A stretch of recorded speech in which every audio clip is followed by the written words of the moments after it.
엘리의 눈이 점점 어두워 가서 잘 보이지 못한 그때 그가 자기 처소에 누웠고 하나님의 등불은 아직 꺼지지 아니하였으며 사무엘은 하나님의 궤에 있는 여호와의 전 안에 누웠더니 엘리가 사무엘에게 이르되 가서 누웠다가 그가 너를 부르시거든 내가 말하기를 여호와여 말씀하옵소서 주의 종이 듣겠나이다 하니라. 이에 사무엘이 가서 자기 처소에 누우니라. 여호와께서 임하여 서서 전과 같이 사무엘아 사무엘아 부르시는지라. 사무엘이 이르되 말씀하옵소서 주의 종이 듣겠나이다 하니 내가 엘리의 집에 대하여 말한 것을 처음부터 끝까지 그날에 그에게 다 이르리라. 내가 그 집을 영원토록 심판하겠다고 그에게 말한 것은 그가 아는 죄악 때문이니 이는 그가 자기의 아들들이 저주를 자칭하되 금하지 아니하였음이니라. 그러므로 내가 엘리의 집에 대하여 맹세하기를 엘리 집의 제약은 제물로나 예물로나 영원히 속죄함을 받지 못하리라 하였노라 하셨더라. 사무엘이 아침까지 누웠다가 여호와의 집의 문을 열었으나 그 이상을 엘리에게 알게 하기를 두려워하더니 사무엘이 자라매 여호와께서 그와 함께 계셔서 그의 말이 하나도 땅에 떨어지지 않게 하시니 단에서부터 브엘세바까지의 온 이스라엘이 사무엘은 여호와의 선지자로 세움을 입은 줄을 알았더라. 여호와께서 실로에서 다시 나타나시되 여호와께서 실로에서 여호와의 말씀으로 사무엘에게 자기를 나타내시니라. 아멘. 오늘을 통해 배우는 묵시복음 7번째로요. 여호와의 말씀이 희귀하여 이상해 보이지 않음이라는 제목으로 말씀 나누고요. 오늘 오랜만에 오신 장로님이랑 또 처음 오셨죠. 잠깐 세 분이나 오래 오셨는데 잠깐 어떻게 소개해 주세요. 성함이랑 예. 어디서 오셨어요? 저번에 한번 오셨죠? 예, 작년 5월달인가 집에서 권사님 집에서 예. 밤에 저녁 때 공동역에다 카페에다 멀리 그 인터넷 소위 말해 인터넷 성도님이 좀 계시는 것 같더라고요. 한 100명, 200분 계시는 것 같는데 꾸준히 듣는 분도 계시고 또 가끔 듣는 분도 계시는데 그 중에 이제 꾸준히 거의 매주 설교 챙겨 이렇게 보시고 하시는 이제 핵심 멤버 있는데요. 예, 계시고요. 또 두 분 한번 소개 좀. 그 장로님 오시기 전에는 목사님을 제가 청일점인 줄 알고 깜짝 놀랐어요. 그전까지는 주로 한동안 백주년 기념교회 다니다가 예. 이제 거기 그만두고 다른 교회 잠깐 한 9개월 다니다가 최근에 일이 있어서 이제 집에서 한 2주 정도 쉬고 목사님 설교를 어느 분이 소개해 줘서 또 누가 소개했어요? 그분은 안 오시고 그래서 듣다가 이제 한번 보기로 정했고요. 네. 저는 이정규입니다. 네. 그 카페 회원이신가요? 이름만 뵌 것 같는데. 예, 한번 한 3주 전에 가입을 했습니다. 집사님이셔요? 김성주 목사님 설교를 들으면서 진리에 대해서 좀 입문을 하게 됐고요. 열심히 알아가고 있는 관계입니다. 박수로 환영합니다. 저희도 이 창립된 지 창립이라고 영등포 온당교회 창립된 지 1주년 됐다고 까맣게 좀 잊고 있었는데 4월 둘째 주였나 봅니다. 작년 이맘때. 네, 작년 4월. 이거 4월 첫 주. 4월 저번에. 권사님 장소 제공해 주시고 또 이거 놔두고 또 이제 에어컨도 들여놓고 또 정수기도 들여놓고 사람도 오시고 왔다 갔다 해서 이렇게 됐습니다. 저도 어떻게 될지는 모르는데요. 또 이렇게 또 반갑게 또 인터넷에서 함께 나누었던 분들도 만나 뵙게 돼서 설레입니다. 네. 사무엘상 3장 1절 전체 1절 이하인데요. 우리 읽었던 본문의 흐름을 잠깐 볼게요. 여호수아 이후 이스라엘을 다스린 리더는 사사였죠. 사사가 총 12명이더라고요. 12명의 사사가 이스라엘을 통치한 이후에 소위 말해 마지막 사사가 사무엘이에요. 사무엘이 마지막 사사라고 흔히 봐요. 이후에 이제 그 사울 왕정이 탄생되고 사울 왕정이 이제 폐위됐죠. 사울이 이후에 다윗 계열로 이스라엘의 왕조가 이어지게 되는데 사무엘이 사사기와 이스라엘의 왕조를 연결하는 아주 중요한 인물이에요. 그러니까 엄밀한 의미에서 다윗 왕조를 탄생하게 대한 그런 개국공신이죠. 정치적으로요. 그 종교적으로도 되게 중요한 의미가 있겠죠. 근데 이제 사무엘이 이제 어렸을 때 흔히 이제 1화를 3장에서 담고 있는데 엘리가 이제 제사장으로 있었을 때 사사 같은 위치에 있었겠죠. 그 부분에 대해서 언급하고 있는데 전반적인 분위기가 엘리는 이렇게 좀 내려가고 사무엘이 올라오는 그런 분위기인데 1절을 보시면 여호와의 말씀이 희귀하여 이상이 흔히 보이지 않았더라. 느낌이 좀 오시죠? 시대가 어두워져서 하나님의 말씀이 별로 없는 시대였죠. 말씀이 없을 수 있나요? 말씀이 어디 있어요? 성경에 있죠. 성경만 보면은 말씀 다 볼 수 있잖아요. 그렇지만 희귀하다고 하는 거죠. 희귀하여서 이상이 보이지 않았다 이렇게 되어 있는데 원문으로 이렇게 보면은요 이렇게 되어 있대요. 그냥 디바르 기억나세요? 다바르거든요. 네. 다바르 지난주 말씀했죠. 다바르 앞에 바브라는 접속사가 붙어 있어서 그리고 말씀이 뒤에는 예호바 이건 좀 아시겠죠? 여호와 뒤에는 하야 비동사이에요. 그리고 여호와의 말씀이 그 다음에 이제 그 약가르라는 단어인데 이게 뭐냐면 그러니까 희귀하다 단어예요. 그 다음에 바야밈, 하햄, 엔하존, 니베라츠 이렇게 되어 있네요. 그리고 여호와의 말씀이 귀하여 계시가 보여지지 않았다. 느낌이 좀 다르죠. 그때 여호와의 말씀이 희귀하다가 뭐 우리나라 말로 희귀하다가 뭐죠? 한자죠. 드물다, 거의 없다. 거의 없는 거랑 귀한 거랑 같아요, 달라요? 보석이 왜 귀해요? 거의 없으니까. 한계 효용의 법칙이죠. 원래 값어치는 없는 거여야 돼요. 그렇죠? 그런 개념의 희귀예요. 그 다음에 계시가 이상이 계시예요. 흔히 보이지 않았다. 보이지 않았다와 보여지지 않았다. 느낌이 다르죠? 이상을 보는 거예요? 이상이 보여지는 거예요? 이상은 보는 게 아니라 보여지는 거예요. 이상을 봤다. 그게는 내가 본 게 아니라 이상이 보여진 거예요. 그렇죠? 되게 중요한 차이입니다. 여호와의 말씀이 희귀하여 볼게요. 여호와의 말씀이 희귀하여 이상이 흔히 보이지 않았더라는 것에는 어떤 의미가 있을까요? 본문은 여호와의 말씀은 언제나 누구에게나 볼 수 있고 보여지는 것이라는 인식이 있는 듯합니다.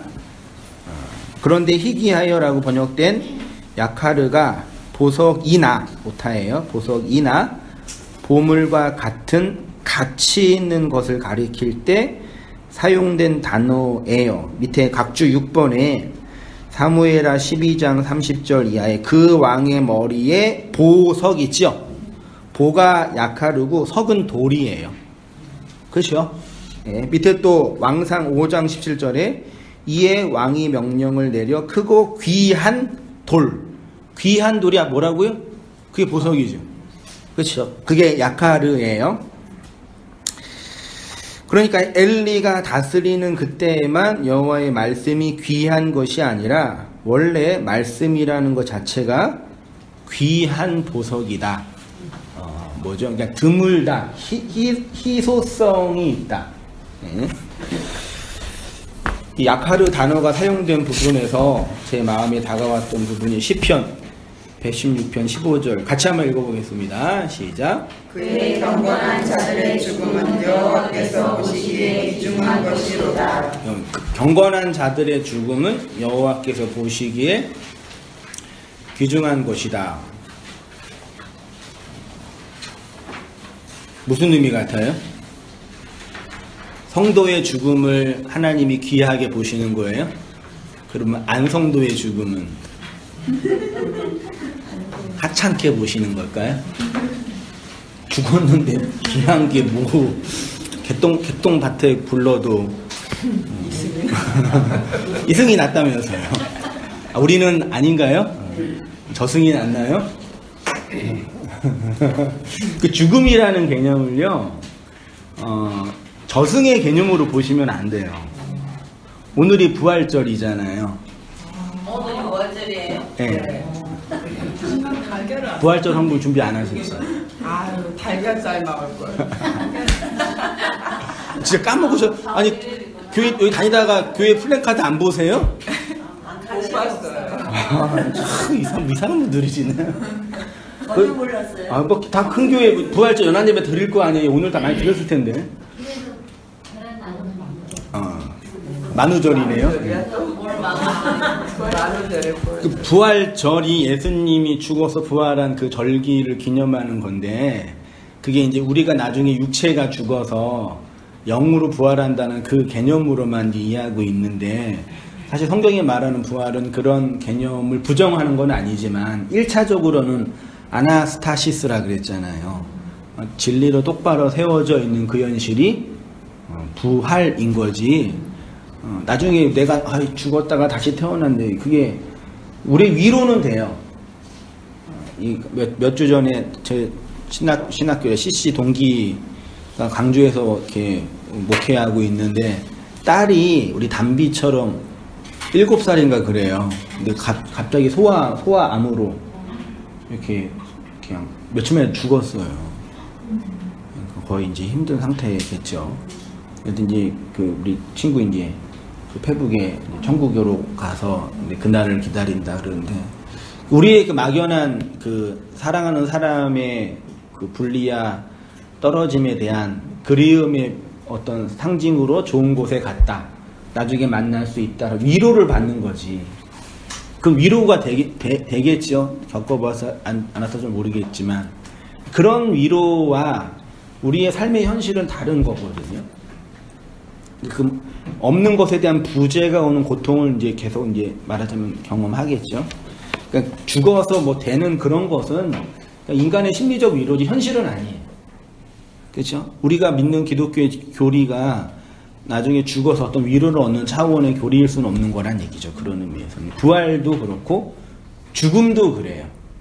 그러니까 자꾸 죽어야 된다, 목배임을 당해야 된다 이런 얘기를 하면서 막 버리고 나중에 진짜 죽는 어떤 그 현실을 말하는 게 아니니까, 그러니까 요것도 아니 하나님 우리 입장에서 내 육체가 죽는 것이 하나님 보시기에 귀한 거라는 측면이 아니겠죠.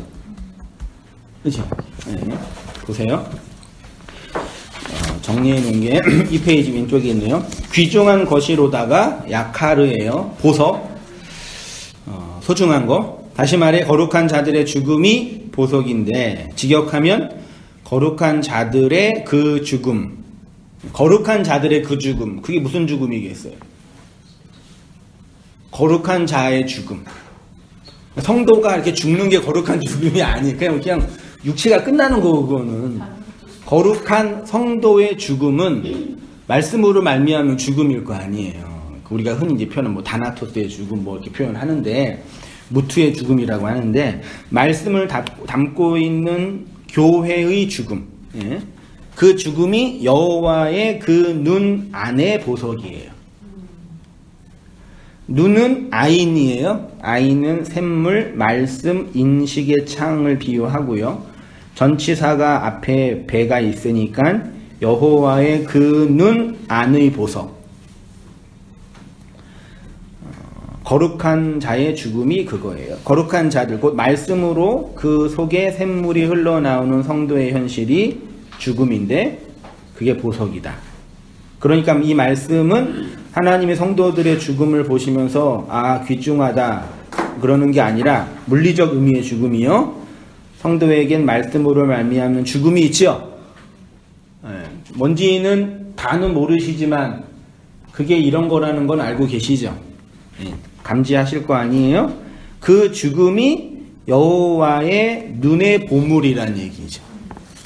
쉽게 말해 여호와의 말씀이 역사 속에서 이 행하시는 일은 성도를 죽여서 보석을 드러내는 일이죠. 하나님이 우리의 육체를 사용해서 하나님의 생명을 넣어 하나님의 것으로 만들어내는 게 역사라 그랬잖아요. 그러니까 하나님의 보석이라는 얘기죠. 그래서 당신은 사랑받기에 태어난 사람이 맞아야 들려요. 맞죠? 저번에 틀린다고 그랬잖아요. 맞는데 그 의미가 뭔지를 모르는 거예요. 보석으로 드러나는 거라니까요. 보물로 드러나는데 우리가 생각하는 보물은 그냥 이 땅에서 내가 원하는 게 이루어지고 고통을 덜 받고 하는 차원으로 생각하는데 그런 게 아니라 하나님의 보물로 이렇게 드러나는 거죠. 그게 성도의 죽음으로 경험되는 거고요. 그래서 경건한 자의 죽음이 여호와의 보시기에 보물이다. 그 얘기예요. 마태복음 6장 19절 이하 같이 한번 읽어보겠습니다. 시작. 너희를 위하여 보물 땅에 쌓아두지 말라. 거기는 조수가 들어오기 하며 도둑이 구멍을 뚫고 도둑질하니라. 오직 너희를 위하여 보물 하늘에 쌓아두라. 거기는 종이나 동물이 하지 못하며 도둑이 구멍을 뚫지도 못하고 도둑질도 못하니라. 내 보물이 있는 곳에는 내 마음도 있느니라. 눈은 몸의 등불이니 그러므로 내 눈이 성하면 온몸이 밝을 것이요 온몸이 어두울 것이니 그러므로 내게 있는 빛이 어두우면 얼마나 더하겠느냐. 중세로부터 지금까지요 마태복음 6장 19절 이하의 본문은요 교회에 헌금을 하면 그것이 하늘에 쌓아진다는 개념으로 이해하고 있어요. 그래서 심지어 중세 시대에는 헌금함에 동전이 떨어지면 땅그랑 떨어지는 그 소리를 들어 떨어질 때 연옥에 떨어진 우리 조상들이 천국으로 간다라는 교리를 만들었잖아요. 근데 지금은 그렇게 이해하지는 않지요. 그치만 뭐 복음주의든 경건주의든 신비주의든 헌금에 대해서는 이 태도에서 많이 차이가 안 나요. 그렇게 심하게 뻥을 치지는 않지만 그래도 우리의 헌금이 하늘이라는 어느 곳간에 쌓여진다는 개념으로 다들 이해. 이거를 제가 기복주의 교회에서 처음 신앙생활을 했는데 거기에서 너무 대놓고 얘기하고 헌금을 많이 내면 낸 거만큼 나중에 힘들 때 하늘에서 돈이 떨어진다는 얘기죠. 아직도 잊혀지지가 않아요. 얼마나 설교를 잘했던 부흥사님이신데 아직도 잊혀지지가 않아요. 히스기야가 죽기 직전에 기도했잖아요. 벽을 향해서 뭐라고 기도했는지 아세요? 내가 그동안 주님을 위해서 헌금한 게 얼만데. 번역을 하면 내가 주님을 위해서 헌신한 게 이만큼 있잖아요. 그거를 기억해서 나 좀 살려주세요. 그거 봐라. 인생이 힘들 때 뭐 받쳐놓은 게 있어야지 기도할 수 있다. 그게 제가 20살 때 들었던 설교인데 20년 지나도 기억하잖아요. 얼마나 설교를 잘하는 목사면 그러겠어요. 잊혀지지가 않은 설교예요. 마음에 너무 잘 다가오잖아요. 그러니까 뭐 좀 이렇게 그래서 우리 인간적으로도 볼 때 결혼식 가는데 부주금 안 내면 축의금 부주래. 축의금 안 내면 안 되잖아요. 못 가잖아요. 마치 그런 유의 개념을 헌금으로 있게 하는 거예요. 그러니까 교회도 사람이 모여있는 곳이기 때문에 이렇게 안 내면 또 그런 부분이 있다고 하니까 이해는 하는데, 사람들이 있는 곳이니까. 하나님이 그거 가지고 너 그때 그거 안 내가지고 내가 너 그때 혼내는 거야. 근데 그게 아주 자연스러운 우리의 이게 뭐죠? 성향이. 이거는 극단적인 기복주의 교회나 우리 이제 거기 복음주의 교회잖아요. 아주 개혁적인 교회나 기본적인 틀은 똑같아요. 제가 경험한 바로. 그러니까 심하게 얘기하나 조금 이렇게 덜 심하게 얘기하나 문제지, 교리를 잘 가르치는 복음주의 교회도 이 틀 안에서 크게 벗어나지 못해요. 지금도 우리는 이 중세의 신학 구조 안에 갇혀 있는 거, 이런 본문을 보면 그런 거랑 아무런 상관이 없다라는 걸 기억하시면서요. 보물로 번역된 데사우로스가요, 보물 창고예요. 옛날에 보물 창고에는 뭐가 있었을까요? 고대 시대는 양식이 있었죠. 쌀. 옛날에는 쌀이 있었을 거고, 지금은 금괴가 있겠죠. 자본이 있든지 펀드가 있든지 똑같은, 그러니까 귀한 게 저장된 곳, 주인만 아는 비밀스러운 곳, 그게 데사우로스고, 그거를 종교적으로 재해석하면 타메이온이 골방이고 지성소고 그리스도 아니고, 그렇죠? 네. 쉽게 말하면 돈이나 금을 보관하는 금고나 양식을 보관하는 곡간을 지칭합니다. 산상수는 양식에 관한 이야기를 하고 있으니까 당연히 보물을 하늘에 쌓아준다는 개념을, 율법으로 주어진 하나님의 말씀을 은혜로 깨달아 양식으로 마음에 담고 있으면 그것이 하늘에 쌓이는 보물이 되는 것이고, 그 보물은 곡간에 저장되는 양식이므로 율법의 세상에서 말씀이 없는 기근으로 죽어가는 이웃들에게 양식을 나누어주는 구제와 기도와 금식의 삶을 살 수 있게 된다 라는 측면에서의 하늘 곡간을 그게 보물 이라고 표현하고 있는 거예요. 골방이고 지성소고 그리스도 아니고 그리스도와 연하됨이고 하나됨이고요. 그 양식이 저장된 곳이 보물입니다. 그래서 산상수의 말씀을 은혜로 받고 있는 우리가 하나님 나라의, 하나님의 뭐라고요? 보물, 여호와 보시기에 귀한 것, 하나님의 그것이 담겨진 자들, 그래서 귀한 거예요. 그것이 경건한 자의 죽음으로 만들어지니까 그 죽음을 귀하게 여기시는 거죠. 눈은 몸의 등불이라는 것은, 눈은 진리를 받아들이는 인식기관, 아까 아인 기억나시죠?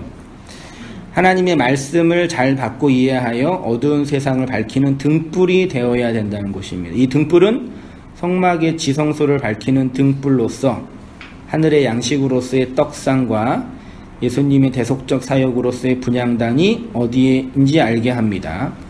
어두운 세상에서 빛이 없어 그냥 열심히 살아가는 사람들에게 그 빛을 전달하고 증거하는 성소의 등불이 바로 하나님의 백성이라는 것이고, 그 등불이 빛을 잘 비추기 위해서는 하나님의 말씀이 등불로 온전하게 되어야 된다. 따라서 어두운 세상에 말씀을 흘려주고 빛을 비추어야 할 너희가 어두우면 이 세상의 어두움이 얼마나 크게 되겠냐 라는 반문을 하시는 거죠. 호랑이는 죽어서 뭐 남겨요? 사람은 죽여서 이름이 뭐예요? 말씀이에요. 사람, 아담이죠. 그 사람, 하나님의 하야, 생명을 받은 사람을, 받은 존재를 사람이라 그래요. 사실은 그 하나님의 생명을 받지 못하면 사람이 아니라 뭐예요? 짐승이라고 표현해요. 그래서 짐승은 가죽이라는 껍데기를 남길 수밖에 없어요. 그것만이 자신의 유일한 생존 본능이에요. 근데 하나님의 호흡을 받은 사람은, 그 아담들은 그 생명을 남겨요. 그걸 이름이라고. 그걸 옛날 속담을 썼던 고대인들이 알아서 썼는지는 모르겠지만 알았을 것 같아요. 복음은 흘러왔으니까.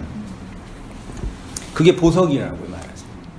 그 성도의 죽음이 귀한 보석입니다. 그렇게 성도가 역사 속에서 죽어서 그리스도의 말씀을 남기는 것이고, 그렇게 부름을 받은 자들을 교회, 그러니까 6일이라는 시간 동안 열심히 율법 안에서 살면 어떻게 돼요? 죽잖아요. 그리고 안식일 날 부활하잖아요. 그게 부활이에요. 그거를 절기로 지키는 걸 부활절이라고 이 중세교회에서 이제 시작한 거였고, 그러니까 성도는 기본적으로 이 세상의 선악구조, 선악판단, 자기의와 자기자랑의 구조에서 나와 광야에서 죽어가는 과정을 겪는 존재들이죠. 사람들이 먹고 살기 힘들면 신앙생활 하기 어렵다고 하죠. 맞나요? 틀리나요? 먹고 사는 문제 때문에 교회 못 나오고 신앙생활 못한다고 많이 타시죠. 맞아요. 사람을 움직이는 가장 강력한 힘은 먹고 사는 문제예요. 모든 종교든 정치든 과학이든 문화든 경제든 다 먹고 사는 문제와 연결돼 있어요. 우리의 리더가, 지도자가 먹고 사는 문제 해결해 주지 못하면 어떻게 돼요? 그냥 끌어내리는 거예요. 민중은 항상 뭐 정치적인, 그러니까 뭐 정신적인 거, 뭐 내면적인 거, 뭐 문화 다 얘기해도요, 먹고 사는 문제 해결하지 않으면 비난받아요. 그래서 그 일이 전부인 줄 알고 살아가는 사람은 영원히 그 먹고 사는 문제 앞에서 노예로 살죠. 그 먹고 사는 문제가 뭐냐? 돈 벌고 생활하는 일상이라 생각하면 안 되고, 밖에서 들어온 말씀이 없이 자기의, 자기 자랑, 자기 욕망의 드러냄을 위해 살아가는 모든 인간의 삶이 먹고 사는 문제라고 표현하는 거예요. 그 먹고 사는 이 세상 일 때문에 자신이 누구이며 어떻게 구원받았으며 하나님의 말씀이 내 안에서 생명으로 잉태되어 놀라운 보석을 만들어낸다는 것을 몰라요. 자신이 받은 여호와의 말씀을 남길 생각을 안 하고 껍데기 가죽만 남기려는 인간 본성이겠죠. 그러나 여호와의 말씀을 받은 성도는 죽어서 뭘 남긴다고요? 네, 하나님의 말씀을 남겨요. 그 말씀을 보석이라고. 옛날에는 귀한 게 보석, 지금도 보석이 귀하죠. 다이아몬드. 성도는 죽어서 뭘 남겨요? 다이아. 솔로몬 성전과 계시록 성전에 다 뭐가 박혀 있었어요? 보석이 박혀 있었어요. 성도가 성전이죠. 여러분이 하나님의 눈의 보석이죠. 그렇죠. 말씀 드리고 생명 드리고 하늘들이에요. 이렇게 여호와의 말씀이 보석이기 때문에 그 보석을 건네주는 이상은 우리가 주체적으로 보는 것이 아니라 수동적으로 보여지는 것이다. 이상이 흔히 보이지 않았다라는 것은 니팔형이라고 되어 있는 수동태예요. 성경에서 하나님의 계시나 이상과 비전을 보는 장면은 거의 대부분 능동태가 아니라 수동태로 보여진 거예요. 마치 말씀이 주체적으로 사람들을 뚫고 들어오는 것처럼 보여진다는 것입니다. 그러니까 말씀의 깨달음, 진리의 이해는 우리가 능동적으로 대상화하여 취하는 것이 아니라 말씀이 주체가 되고 우리가 그 말씀의 대상이 되는 거죠. 그래서 보여진 자, 보이게 된 자들에게만 보여진 거예요. 그러니까 계시나 이상을 성도가, 선지자들이 주체적으로 봤다라는 얘기는 내가 노력해서 봤다라는 개념이 아니라 그게 이렇게 보여진 거라니까요. 내 눈에 이렇게 띄어지게 된 거예요. 이상으로 번역된 단어가 하존인데요. 성경에서는 묵시, 비전,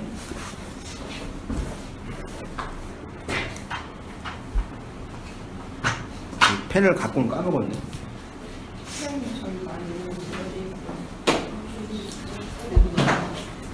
구약시대의 성경은 뭐예요? 구약시대 제자들이나 선지자들이나 제사장들이 봤던 성경 텍스트는 뭐예요? 토라예요. 소위 말해 이제 모세오경이에요. 이게 성경 텍스트고 없으면 놔둬도 괜찮아요. 많이 안 쓰니까. 네. 집중해요. 챙겨놨는 일입니다. 이 성경 말고 다른 성경이 있어요, 없어요? 없죠. 그 선지자들이 봤던 이상과 계시와 비전은 뭐예요? 그걸 환상으로 표현했거든요. 그럼 우리가 생각하는 환상은 뭐예요? 어떤 미래적인 거나 눈에 보이는 어떤 거 있잖아요. 우리 지난주에 한 자매가 꿈을 꿨는데, 꿈도 이제 이거 저기예요. 이상으로 번역된 거거든요. 어떤 꿈을 꿨냐? 한성현 목사가 죽었대요. 꿈에서. 근데 목사님이 죽었는데 갑자기 자기가 갈 데가 없는 거라. 아주 치사하죠, 인간이. 근데 난 어느 교회 가지? 이제 갑자기 충격인 거예요. 그래서 그러면서 있을 때 잘해야 되겠다. 참 이기적이죠? 그런 개념을 이제 꿈이나 이상으로 하잖아요. 그건 우리에게 교훈을 준 어떤 내용이고, 이상은 모세오경이라는 성경 텍스트가 있죠. 이것이 현실 교회에 적용되는 말씀이에요. 이해되시나요?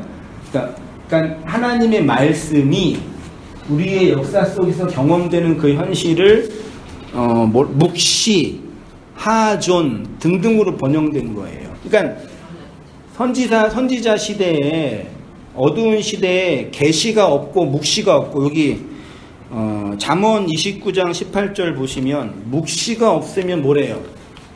백성이 방자에 행한다 그랬잖아요. 묵시가 있었어요, 없었어요? 성경이 없었다는 얘기가 아니라 이 성경을 해석해주고 적용해줄 의미화된 말씀이 없었다는 얘기예요. 자꾸 이제 성경을 적용한다라고 표현을 하면, 어플리케이션이라 그러면 어떻게 이해하시냐면, 그 말씀 묵상하고 큐티하는 것처럼 오늘 내가 살아가야 할 삶의 어떤 일상적인 내용들을 구체적으로 적용할 걸 이해하잖아요. 그게 이제 복음주의가 오해한 적용이거든요. 그렇게 말씀을 적용할 수는 없죠. 나의 일상에 필요한 얘기들을 끌어당겨서 할 수 있는 성경 본문은 없어요. 그런 게 우리 큐티라는 일상 그 본문이 갖고 있는 복음주의가 오해하고 있는 차원이거든요. 그래서 제가 성경을 적용한다 그러면 그걸 비판하는 분들이 저를 또 되게 비판해요.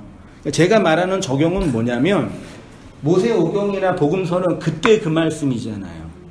2000년 전에, 3000년 전에, 4000년 전에 그때 그 말씀이에요. 근데 그때 그 말씀인데 그게 지금 우리의 말씀이라고요. 그 우리의 말씀을 하는 걸 적용이라 그러는 거예요. 근데 복음주의는 우리의 말씀을 하는데, 그러면 보물을 하늘에 쌓아두라, 그러면 헌금을 교회에 하라는 얘기구나, 그렇게 적용하는 게 잘못된 적용이고, 이때 이 본문의 의미가 지금의 우리에게는 이런 의미다라고 적용하는 게 설교 행위로 드러나는 거예요. 그게 고대 시대, 선지자 시대에서는 하존이라는 이상, 비전, 묵시로 적용되니까, 묵시가 없으니까 성경이 없는 거예요, 말하자면요. 본문 성경 있잖아요. 여러분 성경 아직 안 갖고 다니시죠? 성경이 있는데 안 갖고 다니는 이유가 뭐냐면, 이게 중요한 게 아니라 적용된 말씀이 중요한 걸 이미 알기 때문에, 이게 또 쓸데없다는 얘기도 아닌 거 알잖아요. 중요한데 이걸로 충분하지 않고 요거를 내 안에 적용된 말씀의 내용이 중요하다는 얘기죠. 그게 묵시라고요. 근데 종교적으로 어두운 시대가 될 때는 이게 없어요. 요거에 집착하든지, 문자주의자들 요거에 집착하든지, 이거를 뛰어넘는 하늘에 있는 영주주의 같은 뜬구름 잡는 얘기만 좋아하든지, 이 두 갈래로 나누어져요. 그게 그 이상이 보이지 않는 시대예요. 그래서 대상 17장 15절도 나단이 모든 말씀과 이 모든 계시, 요 계시로 되어 있죠. 원래 계시는 성경 66권뿐이 없어요, 원래는요. 근데 이걸 계시라고 번역을 한 거예요. 그러니까 그래서 우리가 오해할 수밖에 없어요. 계시가 지금도 있어요, 없어요? 계시 받은 건 없어요, 있어요, 없어요? 누가 계시 받았다는 얘기는 무슨 뜻이에요? 환상을 봤다 그 뜻이에요. 근데 그 환상이 우리가 이렇게 꿈에서 보거나 기도하다가 뭐 스쳐 지난 그런 게 아니라 말씀의 적용, 그거를 쉬운 말로 설교예요. 말씀을 푸는 거예요. 우리나라 뭐 김홍준 박사님이나 그 개혁주의 목사님들이 좋아했던 용어는 강론한다고 표현했어요. 강도한다. 말씀의 도리를 강설한다. 되게 좋은 전통적인 표현이거든요. 우리가 말하는 설교는 어떤 개념이 더 강해요? 용어의 개념 속에는. 도덕적인 얘기, 교훈적인 얘기, 적용적인 얘기가 강하죠. 근데 원래 그 복음적이고 개혁적인 설교는 강론, 말씀을 하나하나 그 해석하고 풀어내는 거예요. 풀다. 그게 구약시대의 선지자들에게는 하존이라는 단어로 이상으로 보여진 거예요. 그래서 이상을 받으면 뭐 했어요? 선지자들이 말씀 사역을 한 거예요. 해석되어진 말씀이 쏟아지니까 요거를 가만히 가지고 있을 수가 없는 거예요. 그 당시에 성경을 가르쳤던 전통 그룹들은 제사장과 레위인들이었잖아요. 성경 텍스트를 가지고 있었다니까요. 근데 그분들은 설교를 못하고 하나님의 하존을 받은 농부들이나 장사꾼이나 일반 사람들이 그 이상을 받아가지고 받은 내용을 전한 거예요. 그 선지자예요, 그게 사실. 시편 89편. 그때 주께서 환상 중에, 이건 또 환상 중에라고 또 해서 번역을 했어요. 성도들에게 말씀하여 이르시기를 내가 능력 있는 용사에게는 돕는 힘을 더하며 백성 중에서 택함받은 자를 높이되. 잠언 29장. 묵시가 없으면 백성이 방자히 행하거니와 율법을 지키는 자는 복이 있느니라. 성경에서 환상과 꿈을 많이 꾸는 사람 중에 대표적인 사람이 누구예요? 다니엘이에요. 그 꿈과 환상, 그 환상도 하존이에요. 그러니까 다니엘이 어떤 성경 텍스트를 근거로 환상을 봤냐면 예레미야 서를 보면서 꿈과 환상을 본 거예요. 성경 텍스트를. 그래서 진정한 현실 교회의 개혁, 소위 말해 현실 교회의 개혁은 성도의 회복이나 현실 교회의 개혁은 말씀 강론이 시작이고 전부예요. 말씀을 해설하는 것. 가장 성경의 근거에서 가감 없이 바르게 해설하는 거예요. 그 말씀이 강론되고 해설되어지는 곳에는 항상 소위 말해 부흥이 있었어요. 그 부흥을 개인적으로 말하면 개인의 영적인 소생함, 하나님의 말씀으로 말미암는 어떤 각성이고, 공동체나 집단적으로 하면은 집단적인 각성과 부흥이에요. 이거를 이제 19세기 이후에 찰스 하지래. 하여튼 이름도 하도 까먹었네요. 부흥 운동을 했던 스펄전 말고요. 그 알미니안 부흥사이 누구지? 있어요. 그거를 이제 논리적으로 잘 해서 인간적으로 잘 만들어 놔서 교회 부흥 운동을 만든 거예요. 그 물이 지금까지 와가지고 오순절주의 운동이나 교회 성장 운동으로 만들어진 거예요. 그러니까 일어났던 부흥을 인간적으로 잘 가미해서 요소화해서 그 부흥회를 한 거예요. 부흥은 회한다고 이루어지는 게 아니거든요. 영적인 각성은 말씀이 강론되어지는 거죠. 이거는 제가 목회를 하고 개척 사역을 하면서 느끼는 건데, 한 사람이든 두 사람이든 10사람이든 100사람이든 말씀이 강론되어져서 말씀이 풀려지면 그 안에서 부흥이 일어나요. 실제로 일화가 있는데요. 캐나다인가 어디에 그 성공회인지 가톨릭인지는 모르겠는데, 가톨릭은 우리 개신교 훨씬 더 그 성례전 율법적이잖아요. 그래서 사제가 뭘 집례해요? 미사를 집례하잖아요. 그래서 미사 시간에는 말씀을 강론하는 시간이 없지는 않은데 아주 짧아요. 그래서 거의 그 형식적인 예전이에요. 앉았다가 일어났다가 먹었다가 마셨다가 사제 기도했다가 그 예전을 하는 거예요. 근데 신부가 성경을 보다가 영적으로 변화된 거예요. 하나님의 하존을 받은 거예요, 말하자면요. 그걸 어떻게 해요? 미사 시간에 말씀을 강론하는 거예요. 예전을 다 폐기하고 말씀, 성경을, 거기 성경 있으니까 말씀을 강론하는 거예요. 가톨릭 신부가. 근데 그 강론하는데 그 가톨릭 교회가 부흥하는 거예요. 실제로 있었어요. 그러니까 루터도 가톨릭 신부였어요. 칼빈도 가톨릭 영향 안에 있었단 말이에요. 그 당시 가톨릭도 없었으니까. 근데 그 사람들이, 그 개혁자들이 왜 개혁을 이룰 수밖에 없었냐면 어떤 정치적인 개혁, 제도적인 개혁 이전에 하나님의 말씀이 풀려진 거예요. 우리 안에서요. 개인 안에서. 근데 그걸 가만히 있을 수 없어서 집단화한 게 종교 개혁 운동이에요. 근데 그거는 지금 우리에도 똑같이 일어난다니까요. 저희 개인적인 구원의 경험도 마찬가지지만 성도님들의 구원의 경험도 율법적인 교회, 소위 말해 율법적인 교회에서, 복음주의 교회에서 어떻게 하면 구원받은지 배웠어요. 교회 다니고 봉사하고 헌금 드리고 심지어 목사 말 잘 듣고 그러면은 되는 줄 알았잖아요. 그리고 그렇게 조용히 잘 살다가 어느 순간 하나님의 말씀이 들어온 거죠. 그게 하존이라고요. 그러니까 다른 세계가 보이는 거죠. 똑같이 이루어져요. 그 보는 것과 보여지는 것. 하존의 동사용이 하자래요. 하자는 지각하다, 보다. 보는 것에서 가장 중요한 거는 어느 위치에서 어떤 방식으로 어디를 바라보느냐가 중요합니다. 땅에서 보는 것과 산에서 보는 것과 비행기에서 보는 것과 우주에서 보는 것은 다르시죠?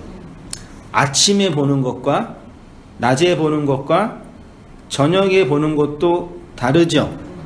걸어갈 때 보는 거랑 뛰어갈 때 보는 것도 다르죠?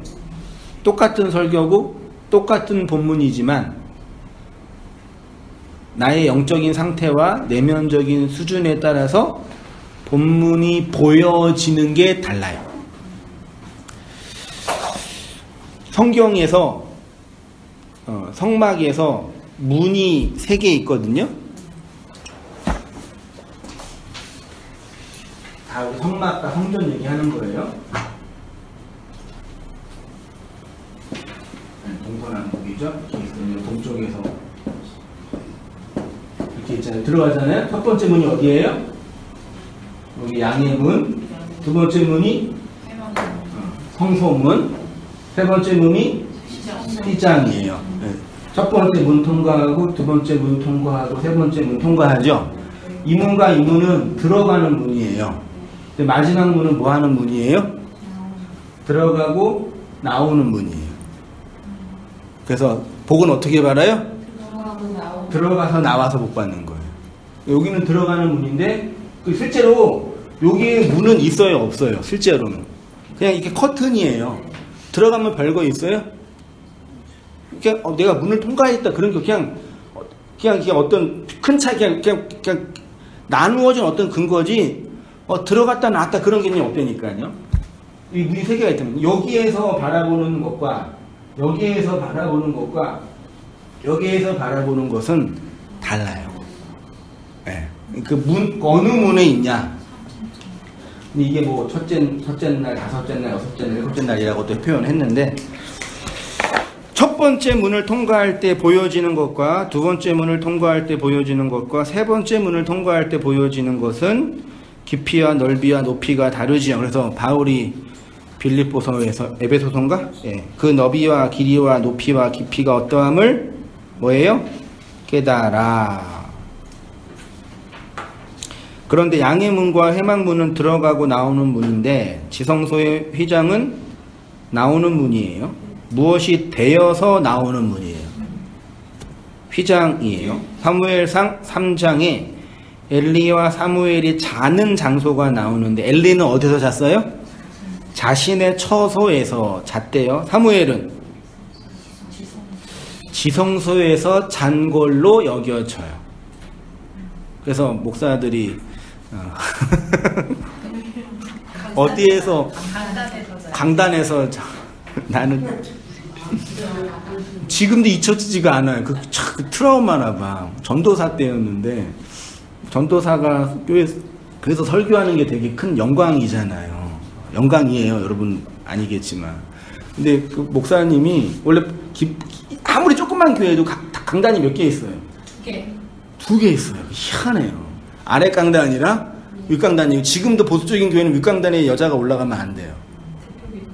대표기도도 안 돼요. 대표기도 밑에서 해요. 지금도 그러죠? 교회는 죽어도 안 변하는 것 같아요. 그래서 담임 목사님 원래 나한테, 야, 원래는 여기 지성소는 담임 목사만 올라갈 수 있는데 오늘 특별히 너한테 올라가서 설교하게 해줄 테니까 설교 열심히 하라고. 여기는 지성소, 여기는 성소, 여기는 뜰이라는 거. 어쩜 잘 적용을 해요, 그렇게. 그러니까 그거를 의미로 받으면 되는데 물리적으로 구분을 하는 거예요. 너는 전도사, 나는 목사, 이렇게. 그래서 그 지성소에서 실제로 거기 지성소에서 이불 깔고 주무시더라고요. 반세도로 기도하셨는지는 모르겠지만 기도하시고. 그리고 또 한국교회 성공신화 목사님 중에 그렇게 기도해서 성공한 목사 워낙 많이 있기 때문에 그게 이제 거의 벤치마킹처럼 된 거죠. 요즘에는 안 통해요. 근데 그래서 이제 사무엘이 여호와의 지성소에서 잤어요. 눈 떠서 뭐 열었어요? 여호와의 집의 문을 열었어요. 그래서 시편에도 하나님 나라의 문지기로 있는 게 큰 집에 뭐 있는 것보다 훨씬 낫다라고 하잖아요. 뭐 성전에 문 여는 게 좋은 게 아니라 상징적인 의미겠죠. 문이 누구한테 열린 거예요? 사무엘에게요. 요한계시록 가면 문은 누가 열어요? 열면 닫을 자가 없고 닫으면 열 자가 없는 예수님이잖아요. 그게 문 연다는 개념은 뭐 통과한다는 개념이고 뭐가 흘러간다는 개념이에요. 그걸 쥐고 있는 거예요. 그러니까 엘리에게는 그 하나님의 하존이 닫혔고 그 하존이 사무엘에게 열렸다라는 걸 상징적으로 설명하는 기제가 사무엘이 성전 문을 열었다 이렇게 표현하는 거예요. 사무엘은 지성소에서 잠을 잤는데 그리고 여호와의 집 문을 열었습니다. 물리적으로 지성소의 문을 열었다는 의미뿐만 아니라 하늘의 문이 열리는 것을 표현하기도 하는 거죠.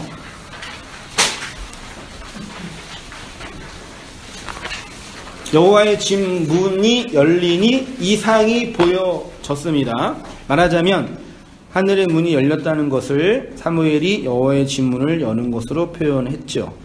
엘리 시대에 그 문이 닫혔는데 사무엘 시대에 그 문이 열려졌죠. 그래서 이상과 계시를 볼 때 다 하늘이 열리는, 뭐가 열리는 그런 환상을 다 보는 거예요. 욥기 3장 10절 같이 한번 읽어보겠습니다. 시작. 이는 내 못의 문을 닫지 아니하여 내 눈으로 홍관을 보게 하였음이로구나. 어찌하여 내가 회에서 죽어 나오지 아니하였던가. 어찌하여 내 어머니가 혈산할 때 내가 숨지지 아니하였던가. 네, 생명은 어디에서 나와요? 모태의 문이에요. 모태라는 단어가 베텐인데요, 자궁이에요.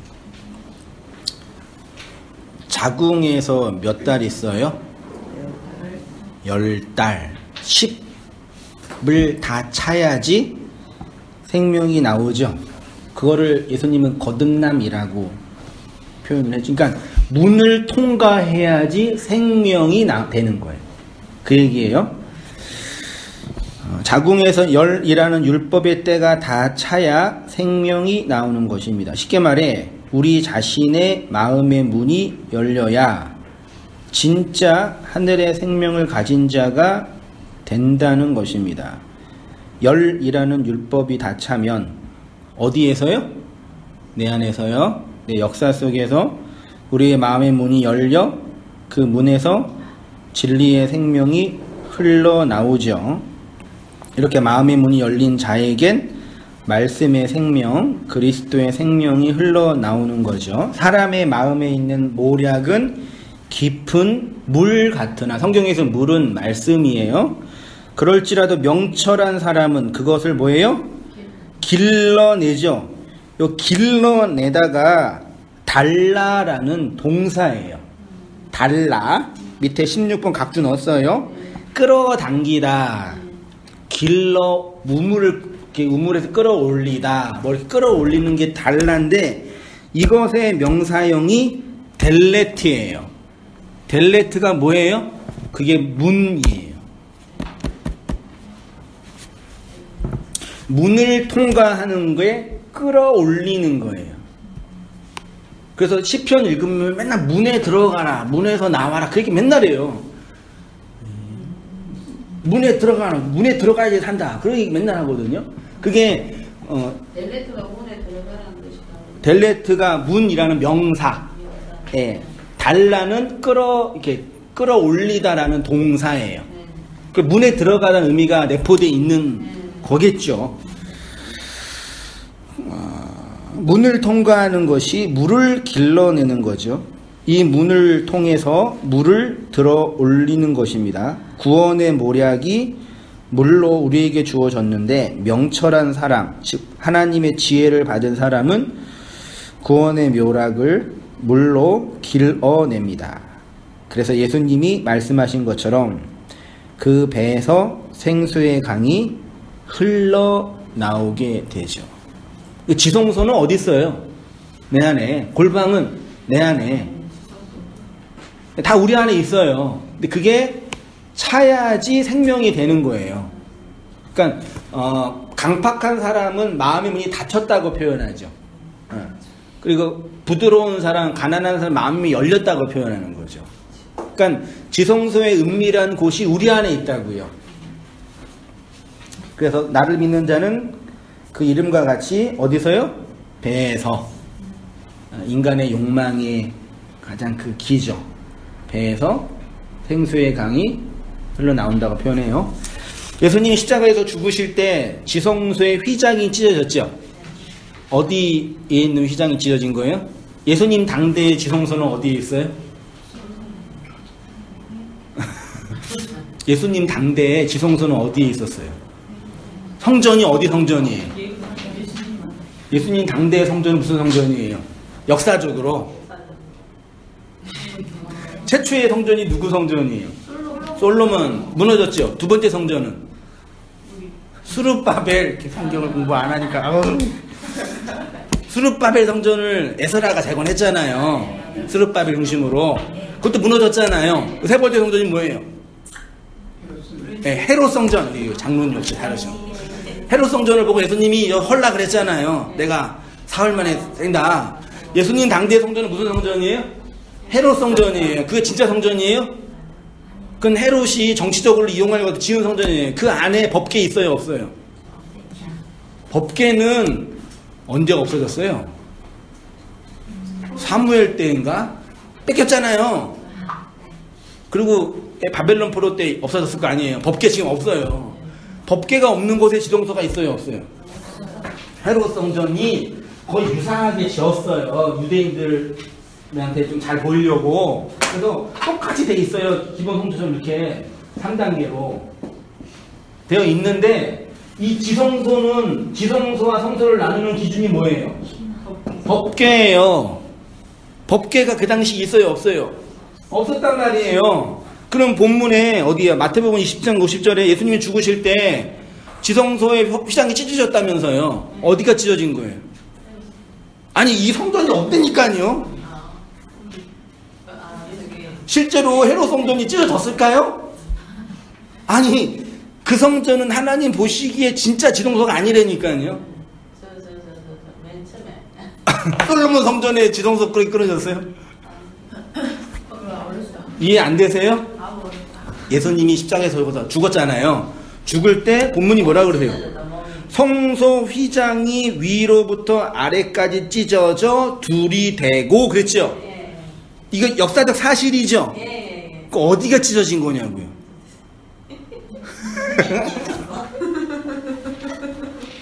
예수 영화가 우리를 망쳐놨어. 맞아. 천이 딱 찢어졌다는 거야. 아, 그때 그 헤롯 성전은 하나님 보시기에 성전도 아니라니까 쓰레기장이에요, 그냥요. 아무것도 아니에요. 그러니까 성경은 역사적으로 그 얘기를 하는 게 아니라 우리의 나의 그 지성소에 뭐가 있어요? 지성소가 아주 이렇게 거룩한 곳이에요. 지성소 안에 법궤가 뭐가 있다고 그랬어요? 깨진 몰판, 만나마리, 쌍난지팡이, 이거 인간의 죄예요. 죄악, 폐허. 이게 지성소에 있는 거라니까요. 우리들 지성소 안에 다 이게 있어요. 이거 왜 예수님이 옥로로 속죄소가 덮여져서 하나님의 은혜가 부어지는 게 하나님 나라라 그랬잖아요. 이게 지성소예요. 이게 죄책. 그래서 인간에는 기본적으로 죄에 대한 책임이 있죠. 그 죄책감이 있어요. 사람을 움직이는 가장 강력한 힘은 뭐예요? 그 사람을 움직이려면은 두 가지를 주면 돼. 이상과 비전을 주든지 죄책감을 만들어 놓지. 그러면은 꼼짝 못해요. 이건 정신적으로도 그러고 심리적으로도 그래요. 죄책이 있어요. 근데 그 죄책감을 하나님 어떻게 하셨냐? 그리스도의 공로로 뭐 했어요? 용서하신 거잖아요. 덮었잖아요. 그러니까 용서는 덮은 거예요.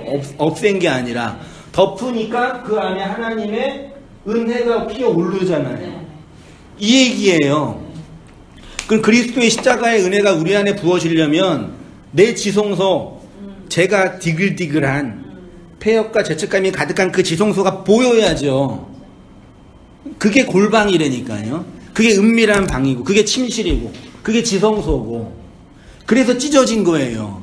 그리스도의 그 은혜를 경험한 자는 자신의 휘장, 죄를 보는 그 휘장이 찢어진 거예요. 그 실제로 자궁이 찢어져야 생명이 나오잖아요. 그 얘기 하는 거라니까요. 뭐 헤로성전에 그게 무슨 휘장이 무슨 그게 그냥 정치인들이 만들어놓은 그냥 그런 거지. 무슨 의미가 있어요 그게. 성경을 이렇게 역사적으로 봐야 되는데 너무 객관적으로 보고 싶은 욕망이 강해가지고 생각을 안 하는 거예요. 법궤가 없었는데 그게 지성소예요. 또 무덤들이 열리며, 무덤이 열렸어요 이렇게. 우리의 무덤이 열렸잖아요. 평토정한 그 죄가 열렸잖아요. 실제로 예수님 당대에 그 무덤이 열려서 시체가 나오고 바위가 터지고. 이번 주에 그 인터넷상에서 검색어 중에 하나가 패션 오브 크라이스트가 검색을 많이 했더라고요. 사순절 기간이잖아요. 그러니까 다 사람들이 그걸 다 역사적으로 물리적으로 겉으로만 보는 거예요. 예수님의 고난을 생각하면서 피 흘리고 그 잔인한 장면이 있잖아요. 예수님이 나를 위해 죽으셨으니까 나는 그 죽음에 조금이라도 보답하면 살아야지. 그냥 우리가 찬양 불렀던 이 찬양 있잖아요. 어디 있어요 이거? 260장인가? 이거 잘 이해하세요. 216이에요? 잘 보세요. 마지막 장에 만 가지 은혜를 받았으니 내 평생 슬프나 즐거우나 이 몸을 온전히 주님께 바친다는 개념이 뭔지 아시겠어요? 예? 이걸 또 율법적으로 또 죄책감에 해서 날 위해 죽으신 주님을 조금이라도 들어야지. 그런 개념을 이해하시면 지성소 안에서 주님과 하나 된 골방의 생명을 누리며 살아가는 게 몸을 바치는 거예요. 그치요? 응. 주님만 위해 그게 살기는 그게 주님만 위해 사는 거라니까요. 다 오해해가지고 자기 본의와 자기의 입장에 맞는 얘기로. 저는 설교 준비를 일주일 내내 자료 모으다가 토요일날 새벽부터 원고를 쓰거든요. 집에서는 원고를 쓰면은 집사람이나 애들이 방해를 하니까 어디를 가요? 네? 카페를 가요. 스타벅스나 할리스나 큰 데를 가야지 오래 있어도 쪽팔리지 않거든요. 근데 갑자기 새벽 7시에 들어갔는데 7시 문 여는 카페가 있는데 들어갔는데 사람이 우글우글 거리는 거예요. 무슨 일 왔나 그러니까 새벽 기도를 그 큰 교회에서 해가지고 성도들이 우를 몰려오고 막 수다떠면서 얘기하고 아주 기쁜 마음 아주 그 밝은 얼굴로 우리가 새벽 기도를 하고 주님의 사랑 되게 좋다 보이더라고요. 그러니까 그거 자체가 나쁜 게 아니라 그냥 쉽게 말하면 그냥 껍데기로 이해하는 게 더 습관화되어 있는 거라니까요. 속으로 짜증나는 빨리 이거 해야 되는데 나는 이거 아주 진짜 시끄러워요. 교회 성도님들은요 모여서 얘기하면요 하나님 은혜 얘기하고 막 얘기하면 너무 시끄러워요. 그 너무 많아요. 여러분들 그러시죠? 그랬어요. 지금 안 그러세요? 뭐 그럴 수도 있죠. 뭐 그거 가지고 뭐라 그래요. 카페를 안 가가지고 좀 때려주시죠. 그렇게 하는지 안 하는지가 간파요. 우리. 카페에서 주로 만나는 게요 보험 영업하시는 분. 맞아요. 그리고 이제 저처럼 이제 그 공부하는 취준생들 구석에 모여 있고, 그 다음에 이제 애기 엄마들 이제 애기 데리고 이제 세상이 거기 조그만 세상이 다 보여요 거기. 거기 한 10시간 한 10시간 이상 있으면 더 미쳐버려요 거기. 목사님 신세대시다. 아니, 서재가 없는 슬픈 현실이에요. 신세대가 아니라. 제 서재가 없는 이 슬픈. 온 세상이 저희 서재니까. 휘장이 찢어진 게 그거예요. 우리 마음의 휘장. 골방, 지성소, 심실. 그곳이 닫혀 있어서 그 본질을 보지 못했습니다. 그래서 그리스도께서 죽으셔서 우리의 그 마음의 지성소를 보게 하시는 거죠. 우리 마음 지성소 안에 세 가지 죄가 있죠? 있잖아요. 그리스도의 흑죄가 덮여졌죠? 죄책, 용서, 은혜. 그게 안식한 자의 삼위일체. 제 표현이 그냥 그래요. 성경에서 말하는 지혜로운 사람은요, 자기의 죄를 보는 사람이에요. 그래서 처음에 시작은 죄책으로 시작을 해요. 그게 맞아요. 죄책감. 그래서 죄책감은 모든 인간 안에 있는 본능이에요. 그리고 그 죄책감이 덮여지면 그것이 하나님의 헤세드, 속죄소의 은혜가 부어지는 그 자비. 그게 보석이라고요. 그게 보물이고, 그게 이 세상을 살리는 아주 귀한 자원, 땅 속에 묻혀 있는 귀한 자원이라니까요. 석유는 이 세상의 그 과학 문명과 기계 문명을 발전시킨 보석이잖아요. 그렇죠? 그것처럼 성도의 그 내면은 그런 보석이라고요. 그 성도만 이 세상을 향해서 그 하나님의 사죄와 사유의 은혜를 흘려낼 수 있는 생수의 강이 되는 거예요. 보물이라니까요. 사랑받기 위해 태어난 사람 맞아요. 그러니까 그 보물을 담고 있는 자들이라고요. 그렇게 우리가 그 보물을 물려받고 흘려 들어온 거고 또 흘러나가는 거고요. 그 진짜 중요한 사명이에요. 근데 이거를 현실 교회나 율법적인 교회가 조직화하고 장사화한 거예요. 그러니까 석유 자원으로 인간의 기계 문명을 많이 발전시켜서 풍족한 삶을 살 수 있잖아요. 근데 석유가 개발될 때 몇몇 사람들에게만 집중됐죠. 그래서 그 사람들이 재벌이 된 거잖아요. 지금도 전 세계의 자본과 이거는 석유 재벌이 갖고 있어요.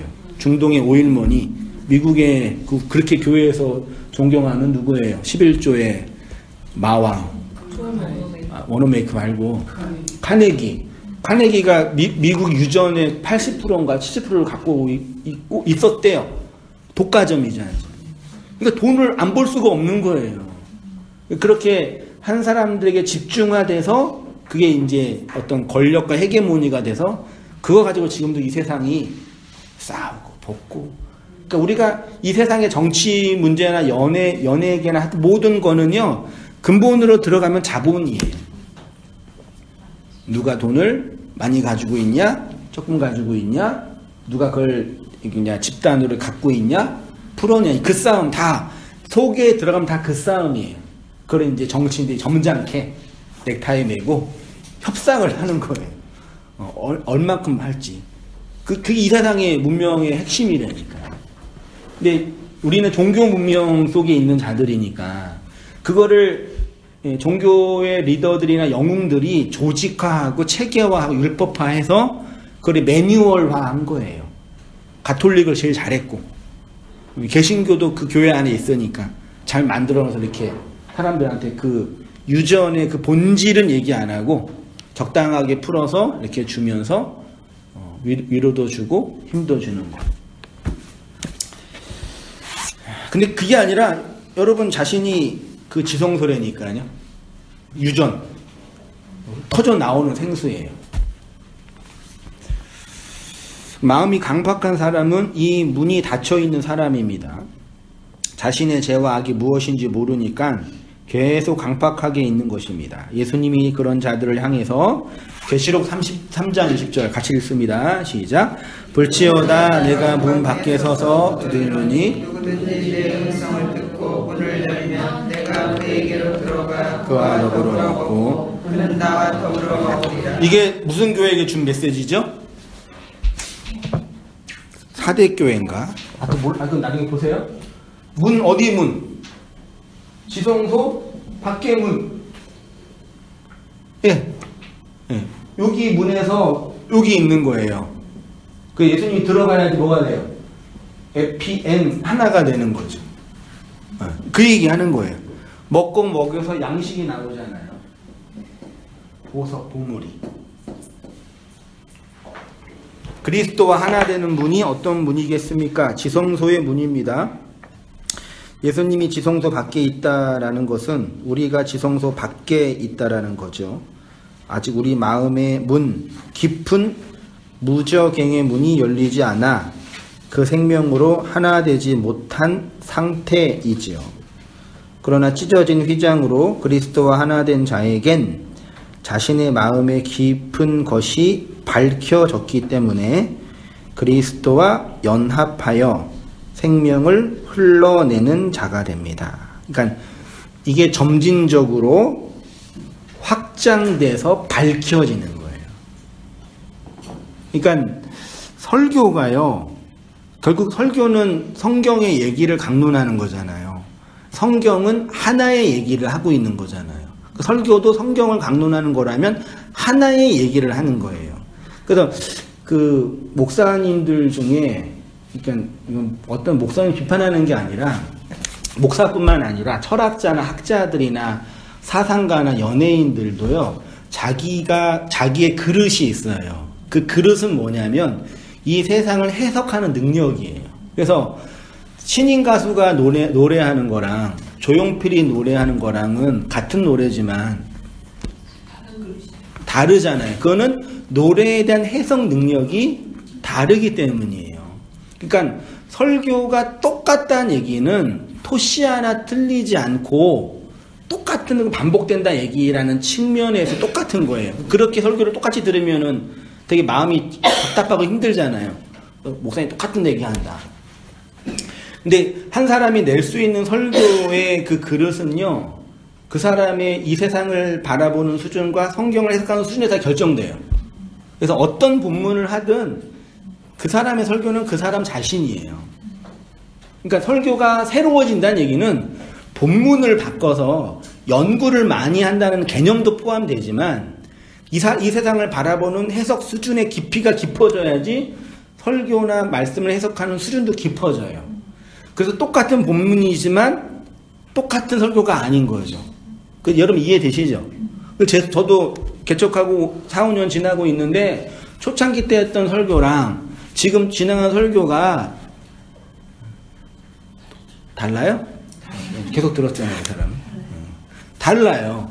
그거는 설교의 객관적인 내용이 다른 게 아니라 역사와 성경과 성도를 해석하는 제 수준이 성숙해 가는 거겠죠.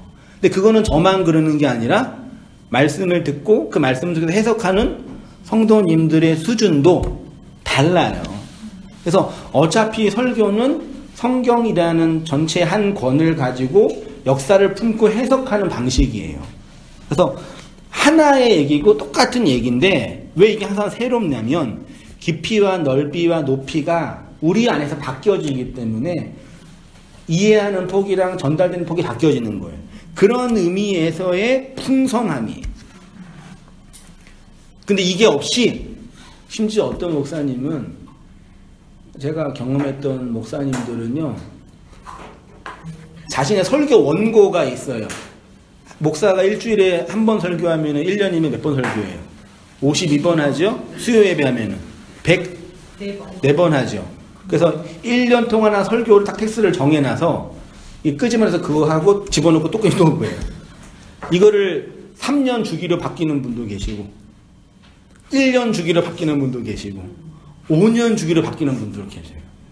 연구를 안 한다는 얘기고 역사를 해석하는 폭이나 품이 깊어지지 않는다는 얘기죠. 그런 의미에서 설교가 똑같다라고 표현하는 거예요. 그런 게 똑같은 거예요. 근데 역사와 성경을 해석하는 폭이 깊어지는 차원에서의 똑같은 설교는 사실 없어요.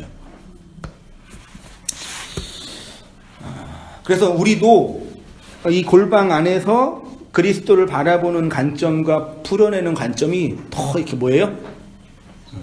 성숙해지고 풍성해지고, 그림도 그 노래 한 가락도 다르잖아요. 그렇죠? TV도 다르는데 성경과 역사를 풀어내는 이 방식은 오죽하겠냐고요. 이것이 하나님이 우리에게 주시는 안식이고 평안이고 자유이며 감사이고 골방에서 누리는이에요. 오타입니다. 하나님과의 은밀한 교제이며 먹고 먹히는 관계입니다. 그리스도의 이상은 우리를 뚫고 들어와 먹고 먹히는 하나됨인 거죠. 이 골방의 은혜 속에 거하시는 모든 성도님 되시기를 축원드리면서 말씀 마치겠습니다. 기도하겠습니다. 아버지 하나님, 은혜와 사랑을 감사합니다. 분주하고 바쁜 이 6일의 인생 속에서 안식의 날을 기념하고 기억하고 그리고 그 안식을 배울 수 있도록 허락해 주시고 섭리해 주셨사오니 하나님이 그리스도를 통해서 건네주신 이 소중하고 귀한 보석의 복음을 담고 하나님의 눈의 귀한 것으로 골방의 은혜와 지성소의 풍성한 은총을 누리는 자로 역사를 해석하고 살아가는 저의 모든 삶들이 다 되어지도록 아버지 인도해 주시고 은혜 내려주시기를 간절히 빕니다. 무엇보다도 이 율법의 세상에서 하나님의 그 안식을 껍데기로 간직하며 가죽을 남기려는 자들을 향하여 하나님의 말씀을 남기는 자들로 주님과 동행하며 살아가는 저희들의 삶이 되어지도록 우리 주님 인도해 주시고 보여진 하나님의 환상과 비전과 계시 속에서 하나하나 해석해가는 성숙함과 풍성함과 자람의 은혜가 늘 우리 가운데 있도록 주님 인도해 주시고 은혜 내려 주시옵소서. 이제는 우리 주 예수 그리스도의 은혜와 하나님 아버지의 크신 사랑과 성령의 교통하심이 우리 모든 성도님들의 삶 속에 지금부터 영원까지 함께 있을지어다. 아멘. 네, 수고하셨습니다.